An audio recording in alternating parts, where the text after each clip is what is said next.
Hey guys, it's John here again, and I'm going to do that again because some people don't like it. There's some really strange people around. Ronnie James Dio used to do that, and no one complained. Right, so yeah, you'll probably see people moan about it in my comments. They're just too sad. Oh, 1944. that wasn't supposed to come The on. tide of war has turned. One sec. The Axis is on the run. That's actually one of my Forced out of North Africa. one of my birthday presents, which this video is about. It is my birthday at the time of recording this, and yeah, what you just heard was that. And yeah, I don't own a PS5 yet, but hopefully soon I will get a PS5. I'm well into this series of games, and I had that, which has got maps from Guernsey where I live are in this game. So yes, very cool. And I've just loaded it up onto my PlayStation 4.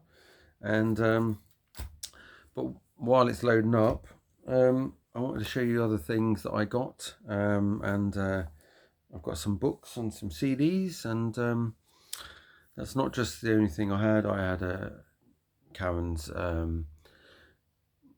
organised a nice little holiday away in the summer for us. So that's going to be we'll be going to one of the Channel Islands in Guernsey, which is Alderney, and I love going there. So the other things I got, which these are things I chose and put on a wish list on Amazon, and she's gone through and picked out the things she wanted to get me, and I had did the same at Christmas as well. It's always easier doing that. Then you know you're going to get something you really like or excited about getting. So this is one of them, and this is the Tony Kenning book, My Time with Def Leppard and Other Bands. I don't know much about Tony Kenning's life, except from he played with Def Leppard in their very, very early days. And yes, this one it's not the biggest book in the world, but there's some good pictures in here. This was done in 2019. And what I'll do is I'll just show you a couple of the pages with pictures. And that's, I think this is the school they went to, but this is Tapton School in Sheffield in the late 70s.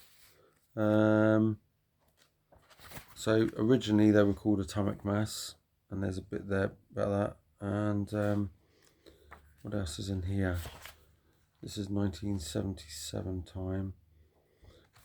There's a little poster that they had made up with Def Leppard on, spelled DEAF. And it wasn't that early because they've actually got EPPARD. So yeah, they were spelled the other way around originally. And here is a few more bits in there. This is not an expensive book to get. I think it was around about £12, something like that. And there's a lot of stuff in here. There really is some really good stuff. So for a small book, there's a lot of good pictures. Who's that? Oh, obviously he went on to be in a, I think, Tour de Force band. So there's not really a huge amount. This is not all about Def Leppard. So I'd say out of that book, that many pages, probably over half of it is Def Leppard. So up onto page 39. So yeah, I'm trying to find something else I might not have shown.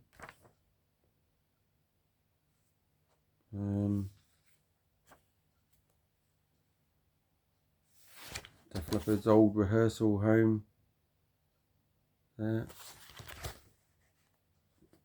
at Portland Works.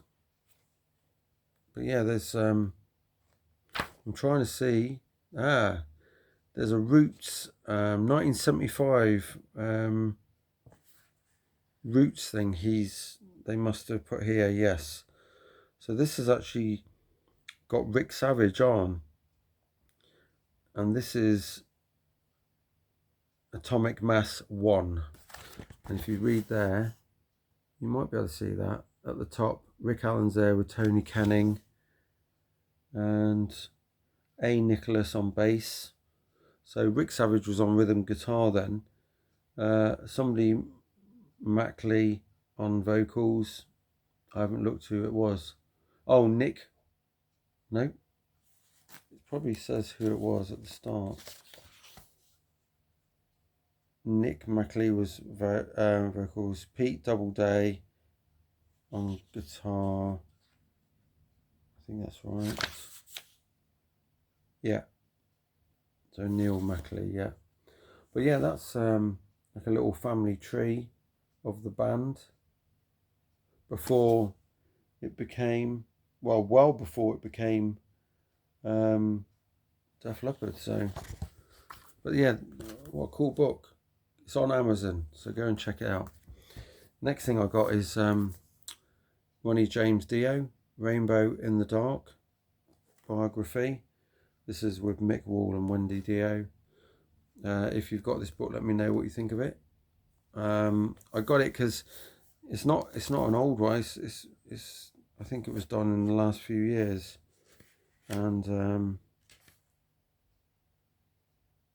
2021, yeah. But yeah, I'm looking forward to reading that. Ronnie James Dio is, very cool. And I have got a Dio CD for Christmas. I started listening. I've got this on vinyl, but I never really listened to it until a few months ago. I was listening to it while out in the works van and put it on. I was like, my God, it sounds awesome. And that is Killing the Dragon. And this is the Digipack one, the 2-disc. I haven't opened it yet. But yeah, I will. I might open that on another video. Open it now. Yes. Let's just see if I can open that with my nails. What I've got left of them.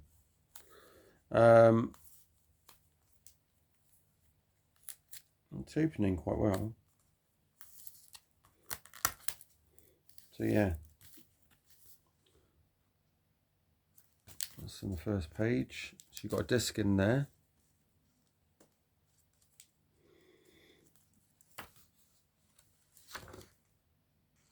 And then there's the original. That's the cover I've got on my record. So this one here is not really the original one. I don't know if that's original somewhere else, like around the world. But yeah, it's got all the lyrics in. Very cool. It's a very nice booklet actually. It's very good.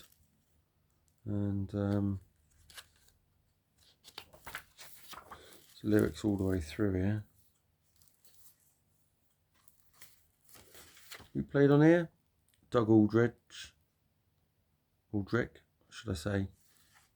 Who went on to be in Whitesnake. Jimmy Bain, Simon Wright on drums, and Scott Warren keyboards. So yeah, you notice the riffs on here from from Doug. They're very cool. And there's the other disc that's in there. Yeah, I do have the vinyl, the redone one. So I've showed you that. Right, and then these two are just trying to think what. I thought there was something else I got. Right, so these I got Chris Rea, Road Songs for Lovers. That's the last Chris Rea album, and I wanted that for my collection. And yeah, I am a fan of Chris Rea. And I got this one as well, which is Shamrock Diaries. This is what got me into Chris Rea way back in the late 80s when I used to listen to my uncle's cassette. and that's my favourite album. This is the double disc, and this has got all the additional recordings on. Yeah, there's only one song on here that I don't like, is Josephine. I used to, it used to be really good. But yeah, just pain in the ass having to listen to it when you got an ex-wife that's called Joe. It's not so good, is it? So yeah. So here we go.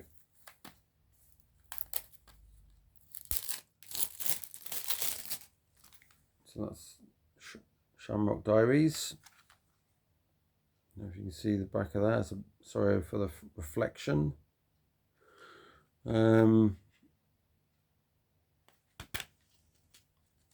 That's it inside. I'm trying to get all of these extended 2-disc versions.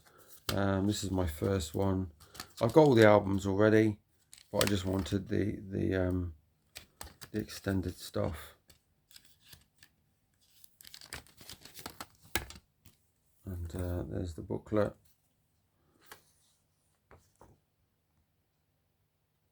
I'm sure most of you who watch this are not really into Chris Rea, so yeah, I'm going to forgive you now for turning off. I just love his voice, his guitar tone, and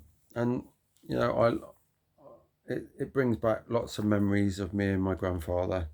I used to play it in the car with him, and I was only a teenager then, young, like 12, 13 sort of age, 14. So it's not the sort of thing you expect a young kid, well, not really young, but someone of my age at the time listening to Chris Rea, but I loved it. So I appreciate, the greatness of his guitar playing, his songwriting, and the music. So I'm going to show you this one. You've probably turned off by now, most of you that normally watch. It would be nice to hear from people that, like Chris Rea as well. I can't open this one, so it's a bit awkward. That one opened up really easy. Pause a sec. Right, so I finally got in. So there's, I've only heard a couple of songs off of this when they've been on YouTube. Chris doesn't sing like he used to. He has had very poor health for many years, but I still love listening to what he does. So, and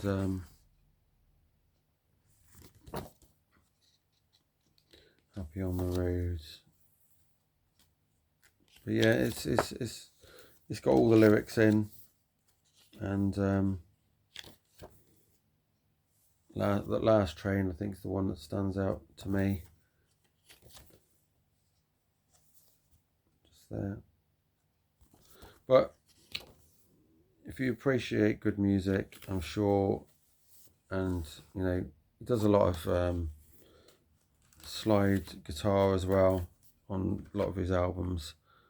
But yeah, 2017's Road Songs for Lovers, and I wish we could hear even more new Chris Rea music, but it's all gone very quiet on the stuff for finding out about his life. So hopefully we don't hear bad news. So right, because that'll be a very sad day. But yeah, that's it at the moment. I've got a new phone. The picture quality is going to be far superior to what I had before, and yes, I've also put up an old poster I had from years ago, and I'm going to show you that now. It wasn't in my last video. It's one from 1994, and if I can hold this and not drop it, and I actually put a frame on it today, and it is the family tree up until 1994 of a certain band that's my favourite band, and it is Whitesnake, and I got that family tree out of one of the magazines years ago, and it's in an A1 sized frame now. It's nice and big, and it comes all the way from the Fabuloso Brothers, which David Coverdale was in, and which you will find some of the songs on the new Whitesnake Purple album. I think it's on there, the gold edition. But yeah, there's even stuff with Vivian Campbell's band, which was Sweet Savage, just there. There's all the Whitesnake versions of all the different guys that were in the band. This one goes up to 1994, so this is when I got this, June 1994, just after that. And yeah, it's got some blue tack in the corners, but I used to have that up on my wall with no picture frame, and it's got Vandenberg stuff on there, Gamma Ray, Heart, hopefully you can see that, Coverdale Page, what's it, Montrose, Phil Lynott, Thin Lizzy stuff, Tigers of Pantang when John Sykes was in there. Hopefully, sorry about the light, but there we go. Hopefully you can see that. Deep Purple 3 and 4, Snafu with Mickey Moody, and Pete Solly's there. He was in the early version of Whitesnake and that. But yeah, I'm slowly putting some of the stuff fell down, and I'm gonna put some more pictures up, but trying to find picture frames is a nightmare. So, but yeah, thanks for watching, and yes, I'll see you in the next video. Laters. That's just for that guy that don't like it. Right, there we go.